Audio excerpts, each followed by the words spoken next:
Bilirsiniz, adətən cinayət və ya hər hansı bir hüquq pozma barədə düşünəndə beynimizdə avtomatik olaraq bir riyazi tənlik yaranır. Yəni tənliyin bir tərəfində mütləq bir səbəb axtarırıq. Bəli, klassik bir motiv olur həmişə. Tamamilə. Ya puldur, ya ərazi üstündə münaqişədir, ya da intiqam və ya hansısa şəxsi ədavət. Tənliyin digər tərəfində isə cinayətin özü dayanır, nəticə kimi. Düzdür. Bu xətti məntiq əslində bizə bir növ psixoloji rahatlıq verir də. Çünki səbəbi anlaya bilirik. İnsan təbiəti bilmədiyi, anlamadığı şeydən qorxur həmişə. Tam olaraq elədir. Kriminologiyada da, sosiologiyada da bu klassik cinayət motivləri hər zaman bu dediyiniz səbəb-nəticə əlaqəsi üzərində qurulub. Yəni, tarix boyu insanlar müəyyən bir məqsədə çatmaq üçün cinayətə əl atıblar. Hətta o məqsəd çox qəddar olsa belə. Bəli, qəddar və ya qanunsuz olsa belə, ortada həmişə o niyə sualının məntiqi bir cavab olub. Amma gəlin reallıqla üzləşək. Bugün cəmiyyətimizdə, xüsusən də son günlər Azərbaycan məktəblərinin dəhlizlərində baş verən o sarsıdıcı hadisələrə baxanda... O yayılan videoları deyirsiniz. Bəli, o sosial şəbəkələrdə yayılan şiddət videolarını nəzərdə tuturam. Onlara baxanda bizim o riyazi tənlik tamamilə darmadağın olur. Çünki ortada paylaşıla bilməyən heç nə yoxdur. Səbəb yoxdur. Heç bir məntiqi əsas yoxdur. Məhz buna görə də bugünkü dərin təhlilimizin çox vacib bir missiyası var. Biz istəyirik ki, bugün gənclərin nədən getdikcə daha çox belə görünməz, anlamsız bir şiddət dalğasına qapıldığını araşdıraq, bunun arxasında yatan tarixi, bioloji və sosial köklərə baxacağıq. Çox vacib mövzudur. Və əlimizdəki mənbələr də bilirsiniz, sadəcə gündəlik xəbər başlıqları deyil. Onlar bu problemin anatomiyasını açan ciddi təhlillərdir. Missiyamız aydındır, yəni sizə bu anlamsız qəddarlığın haradan qaynaqlandığını göstərmək istəyirik. Sizin bayaq dediyiniz o anlamsızlıq sözü, baxın, o əslində problemin tam mərkəzidir. Çünki bugün araşdırdığımız sənədlər göstərir ki, biz artıq köhnə tipli xuliqanlıqdan danışmırıq. Aha, bəs nədir bu? Bu yeni fenomen elmi dildə urbanistik nihilizm və ya nihilistik şiddət adlanır. Yəni, sadə dildə desək, gənclər həyatı, dəyərləri tamamilə boş və anlamsız görürlər və o daxillərindəki qorxunc mənəvi boşluğu sadəcə ətrafda xaos yaratmaqla doldurmağa çalışırlar. Dəhşətdir. Bəli, onlar üçün heç nəyin dəyəri yoxdur. İnanın ki, hətta öz həyatlarının belə. Bir dəqiqə dayanaq burada. Kimsə indi bizi dinləyib deyə bilər ki, yəni nə əlaqə var? Bizim vaxtımızda da 90-cı illərdə, 2000-lərin əvvəlində də məhəllə davaları olurdu da, uşaqlar dalaşırdı. Əlbəttə həmişə olub. Bəlkə də gənclər ilə həmişə belə aqressiv olublar. Sadəcə indi hər kəsin əlində kamera var deyə biz bunu daha çox görürük. Yəni doğrudan mı nəsə dəyişib köklü şəkildə, yoxsa biz sadəcə köhnə problemi yeni telefonda izləyirik? Baxın, bu çox yerində verilmiş bir sualdır və mənbələrimiz məhz bu suala xüsusi diqqət yetirir. Xeyr, bu sadəcə kameraların çəkdiyi köhnə problem deyil. Struktur tamamilə dəyişib. Necə yəni? Əvvəllər məhəllə davalarında belə yazılmamış müəyyən kodlar, qaydalar var idi. Məsələn, kiməsə arxadan hücum etmək, yerdə yatana zərbə endirmək qəbul edilməzdi. Yaxud da tamamilə günahsız, təsadüfi birinə zərər vermək olmazdı. Hə, yəni bir növ küçənin öz ədaləti var idi. Tamamilə düzdür. İndi isə mənbələrin anlatı eskikliyi adlandırdığı bir vəziyyət var. Yəni, hekayə yoxdur, məqsəd yoxdur. Ortada ələ keçiriləcək bir məhəllə və ya müdafiə ediləcək bir qürur da yoxdur. Bəs məqsəd nədir o zaman? Məqsəd sadəcə o şiddəti qeydə alıb, qaranlıq rəqəmsal platformalarda paylaşmaq və mən də buradayam deməkdir. Yəni o uşaqların cinayət törədərkən qazanmaq istədikləri şey pul deyil, hörmət deyil, sadəcə rəqəmsal bəyənmələrdir, o layqlardır. Bu doğrudan da hər hansı bir distopik film ssenarisindən daha qorxuncdur. Bəli, çox qorxuldu. Bəs necə oldu ki, məsumiyyətin simvolu olan uşaqlar belə bir oyunun içinə düşdülər? Yəni bu şiddət bir gecənin içində formalaşmır axı? Əlbəttə ki, yox. Bunun inkişaf mexanizmi var. Daha doğrusu, konkret bir alqoritmi var. Təkcə BMT yox. Ümumdünya Səhiyyə Təşkilatı və hətta böyük kəşfiyyat orqanlarının sənədlərinə baxanda dəhşətli bir zəncirvari reaksiya görürük. Nə tapıblar ki o sənədlərdə? Deməli, qlobal rəqəmsal şəbəkələrdə gəlin ad çəkmədən, onları kölgə qrupları adlandıraq, uşaqları və yeniyetmələri məqsədli şəkildə hədəf alan sistemlər fəaliyyət göstərir. Və bu asılılıq 3 mərhələli bir proseslə gedir. Üç mərhələ dedikdə nəyə nəzərdə tutursunuz? Yəni, uşaq o qrupların təsirinə necə düşüb qəddarlaşır? İlk mərhələ ictimai əmlaka, cansız əşyalara zərər verməklə başlayır. Məsələn, uşaq məktəb divarını cızır, dayanacağı sındırır və bunu lentə alır. Alqoritm ona ilk afərini, ilk diqqəti verir orada. Dopamin gəlir. Bəli. Amma o diqqət tez sönür axır. Daha çox diqqət, daha böyük dopamin partlayışı lazımdır. Beləliklə, ikinci mərhələyə keçilir. Bu mərhələ heyvanlara qarşı qəddarlıq və işgəncədir. Bu çox qorxuncdur. Təəssüf ki, cansız əşyadan canlının əzabına keçid edirlər. Və cəmiyyət çox vaxt bu ilk iki mərhələni ciddiyə almır. Ya uşaqlıq səhvidir deyirlər, ya da kiçik xuliqanlıq. Ciddiyə almayanda isə artıq o üçüncü, ən fəlakətli mərhələ gəlir. Tamamilə düzdür. Canlıların əzabına qarşı hissizləşən, yəni empatiyasını itirən uşaq daha sonra məktəb dəhlizindəki həmyaşıdına yönəlir. Bəzən də birbaşa müəlliminə. Yəni bizim o yerli sosial şəbəkələrdə gördüyümüz o məktəbli qızların bir-birini saçından sürüdüyü videolar Və ya oğlanların sinif yoldaşına, qəddarzasına zərbələr endirdiyi hadisələr. Bəli, bax, onlar əslində təsadüfi bir əsəb partlayışı deyil də, onda o illərlə formalaşdırılmış, alqoritm tərəfindən bəslənmiş və sonda kameraya satılmaq üçün hazırlanmış bir tamaşadır. Elədi ki var. İllərin nəticəsidir o gördüyümüz partlayış. Dəhşətdir. Yəni biz küçədə bir pişiyə və ya itə əziyyət verən bir yeniyetmə görəndə, əslində gələcəkdə bir məktəb yoldaşının həyatını məhv edə biləcək potensial təhlükəyə baxırıq. Və biz buna susuruq. Çox təəssüf ki, bəli. Yaxşı, amma niyə məhz indiki uşaqlar? Bizim oxuduğumuz o mənbələrdə tez-tez texnologiyanın, ağıllı telefonların adı hallanır. Mən anlamaq istəyirəm ki, necə olur sadəcə əlimizdəki bir ekran cəmiyyəti bu qədər köklü şəkildə dəyişə bilir?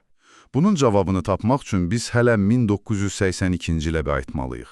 Yəni, internetin həyatımızı işğal etmədiyi bir dövrə. Sosioloq Neil Postmanın uşaqlığın yox oluşu nəzəriyyəsi var, o bu məsələni qüsursuz izah edir. Uşaqlığın yox oluşu? Bəli, Postman iddia edirdi ki, uşaqlıq bioloji bir mərhələ deyil, əslində sosial bir dizayndır. Yəni, sivilizasiya inkişaf etdikcə, böyüklər öz dünyalarının qaranlıq sirlərini, məsələn, müharibələri, qəddarlığı, cinsəlliyi, sözlərin, yəni kitabların içinə gizlətdilər. Aha, yəni uşaq o informasiyaya çatmaq üçün əvvəlcə oxumağı öyrənməli idi, oxuma-yazma bariyeri vardı ortada. Tamamilə doğrudur. Sən o böyüklərin problemlərindən xəbərdar olmaq üçün psixoloji cəhətdən müəyyən bir səviyyəyə çatmalıydın. Yüzlərlə səhifə oxumaq iradəsi göstərməliydin. Və o müddətdə də uşaq qorunurdu. Bəli, onun mənsumiyyəti mühafizə olunurdu. Amma əvvəlcə televizor, sonra isə ağıllı telefonlar bu bariyeri darmadağın etdi.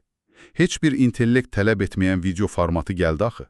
Hə, filtrsiz informasiya. Dünyanın bütün kirliliyi, qəddarlığı birbaşa 7-8 yaşlı uşaqların zehninə axmağa başladı. Sirlərin olmadığı yerdə isə uşaqlıqda var ola bilməz. Tədqiqatçı Jonathan Haidt'ın çox gözəl bir sözü var. Deyir ki, biz 2010-cu illərdə oyun əsaslı uşaqlıqdan telefon əsaslı uşaqlığa keçid etdik.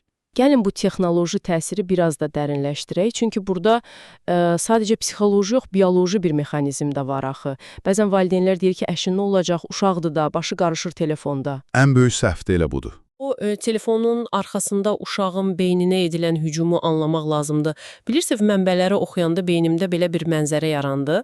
Təsəvvür edim ki, uşağın beyni saatda 300 kilometr sürətlə gedən bir Ferrari'dir. Maraqlı müqayisədir. Bu Ferrari onun dopamin sistemidir, daimi zövq, həyəcan axtarır.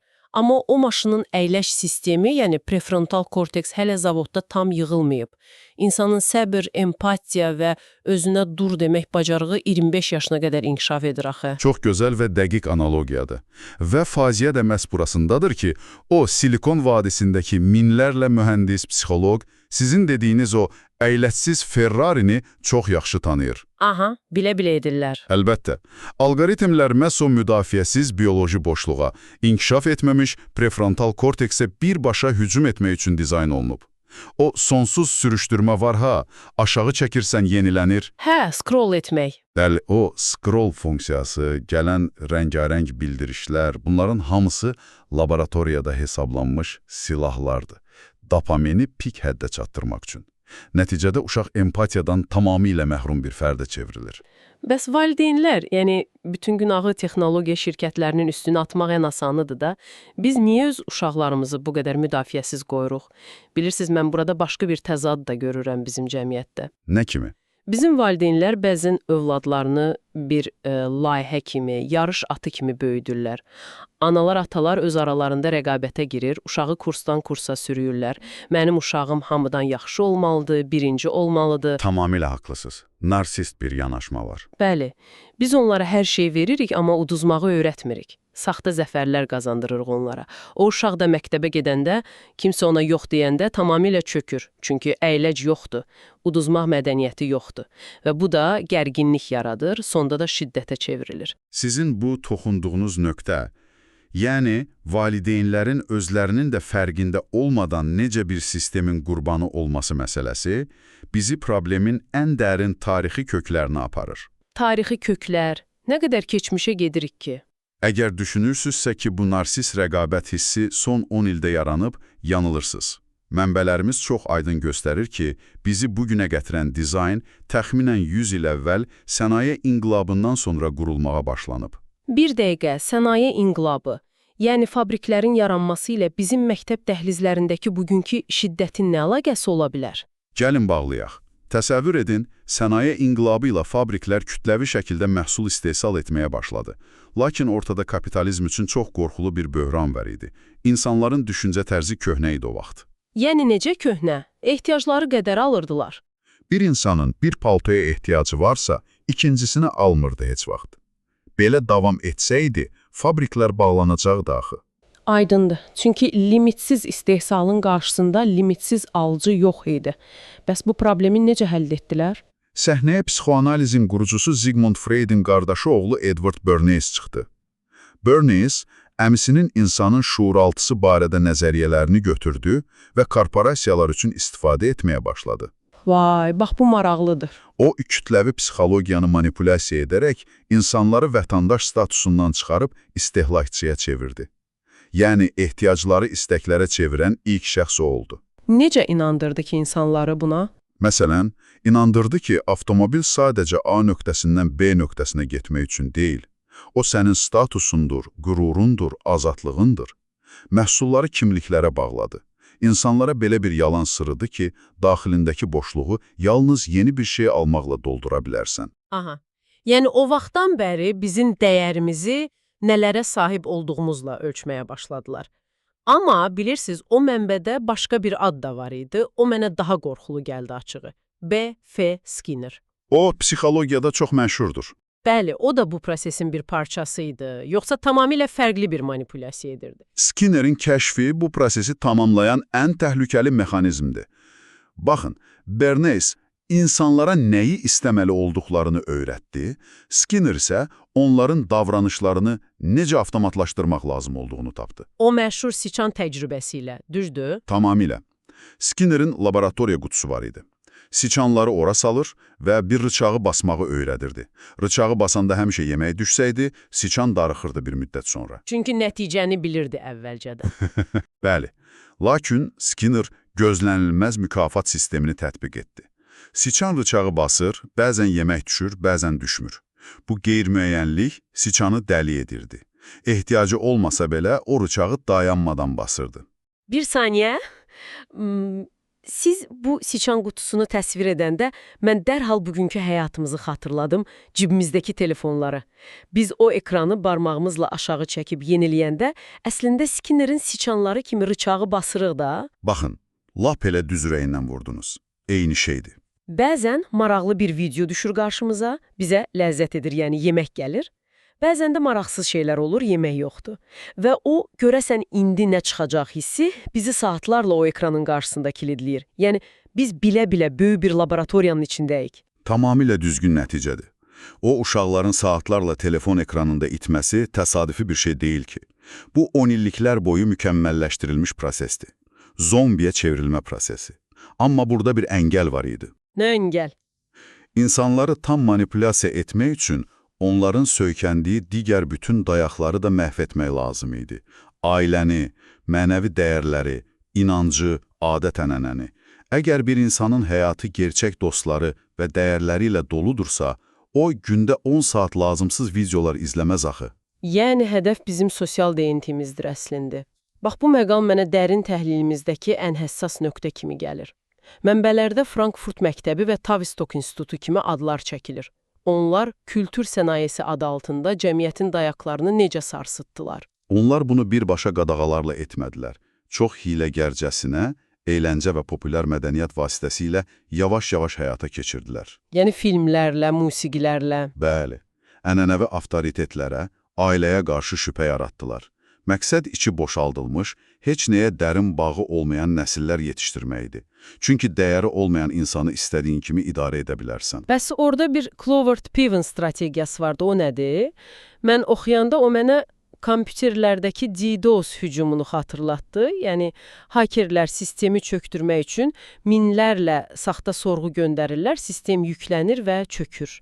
Bu strategiyada cəmiyyətə qarşı bir növ DDoS hücumu deyilmi? Fövqəladə bir müqayisədir bu. Clovert Piven strategiyasının əsas məntiqi məhz budur. Mövcud sistemi aşırı yükləyərək çökdürmək. 1960-cı illərdə iqtisadiyyat üçün düşünülmüşdü, bugün isə sosial qaydaya qarşı tətbiq olunur. Yəni cəmiyyətə o qədər xaos yükləyirlər ki, insanların əxlaq kompasları sınır. Tamamilə. Baxın, kiçik cinayətlərin cəzasız qalması, xuliqanlığın qəhrəmanlıq kimi təqdim edilməsi, bunlar hamısı sistemi yükləməkdir. Və ya televiziyada, seriallarda hər gün ailə xəyanətinin normallaşdırılması. Bir də, bilirsiniz, Tinder mədəniyyəti dediyimiz bir şey var. İnsanların bir-birini sadəcə bir məhsul kimi sola-sağa sürüşdürüb seçməsi. Gerçək sevgi, sadiqlik kimi anlayışlar lağa qoyulur artıq. Hə, köhnə fikirlilik adlandırılır bunlar. Bəli, ayıb olan nə varsa müasirlik adıyla normaya çevrilir. Gəlin bunu Azərbaycanın öz konteksti ilə birgə düşünək. Biz həmişə böyüyə hörmət, məhəllə mədəniyyəti, qohumluq əlaqələri ilə fəxr edən bir xalq olmuşuq da. İndi isə uşaqlarımızı bu dəyərlərdən qoparırlar. Çox təəssüf ki, bəli, bu proses bizdə də gedir. Və o qopan uşağın içindəki o böyük boşluğu nə doldurur bəs? Sürətli istehsal, ekranın arxasından gələn saxta bildiriş səsləri, məktəbdəki o qəddarlıq videoları əslində sadəcə bir cinayət deyil axı. Kökündən qoparılmış bir nəslin mən mövcudam deyə çırpınmasıdır bu. Çox sarsıdıcı, lakin o qədər də dəqiq bir diaqnozdur. Dəyərsizləşən gənclər təbii olaraq depressiyaya, intihara və ya başqasına zərər verərək qəddarlıqdan zövq almağa sürüklənirlər. Başqa cür necə var olduqlarını hiss edə bilərlər ki, bütün dayaq nöqtələri məhv edilib onların. Mən hazırda dinləyicilərimizin hisslərini təxmin edə bilirəm. Çox güman ki, deyirlər, yaxşı, bəs biz neyniyək? Zombiləşdirmə maşını 100 ildir işləyir, şirkətlər beynimizi həkk edir, biz tam acizikmi? Hər şey doğrudan da bu qədər qaranlıqdır, çıxış yolu hardadır? Təbii ki, bu dünyanın sonu senarisi deyil. Çıxış yolu hər zaman var.